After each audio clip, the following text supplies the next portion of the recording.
tatay naman. Magsabi po kayo, sinaktan po ba nila kayo para umamin na ikaw ang nagnakaw ng bag? Kawawa ka naman, hinuhusgahan ka niya sa kulay mo eh. Hindi mo naman kasalanan maging ganyan ka. 'Di ba?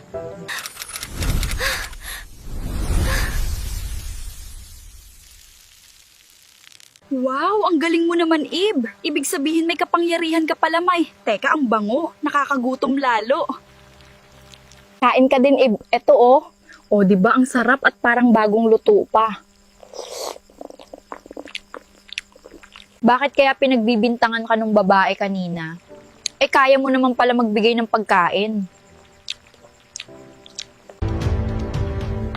Ay, nakong buhay to. Puro kamalasan. Lagi na lang talo. Aba! Teka, himala at mukhang masarap ang ulam natin ngayon. Naka-jackpot siguro kayo ngayon, ano? Nay, hindi po. Binigay lang po ito sa akin habang naglalakad pa uwi. Asus, asa na nga pala ang tatay mo? Nay, si tatay po pala, nakakulong, napagbintangang nagnakaw. Sinasabi ko na naka-jackpot eh. O, akin na. Alin po, Nay? Alin pa?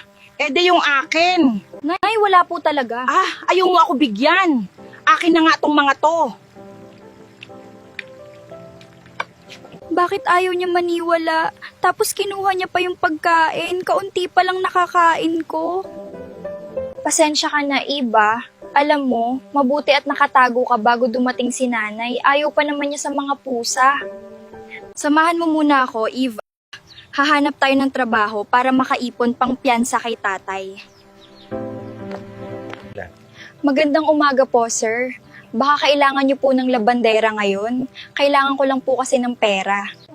Ganun ba? Sakto sira yung washing machine namin. Kaso 300 lang maibabayad ko, ayos lang sa'yo? Opo, ayos lang po. O sige, tara na sa loob.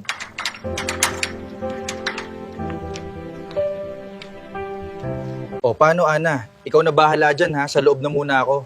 Magsabi ka lang pag may kailangan ka. Sige po, sir. Kapagod. At ang sakit sa likod. Pero para kay tatay, kailangan ko tiisin to. Ib, anong ginagawa mo? Hala, naging malinis bigla at parang bago. Ang galing mo naman, Ib. Naawa ka siguro sa akin, ano? Halika nga dito, Eve. Alam mo, tiyak makakadami tayo ngayong araw ng kita. Naka 1.8 din ngayong araw. Hay, salamat sa'yo, Ib. Sige, tulog ka lang dyan ng mahimbing. Tingin ko napagod ka. Huwag mo akong kakagatin. Hindi ako masarap. Buto-buto ako, oh. Tignan mo.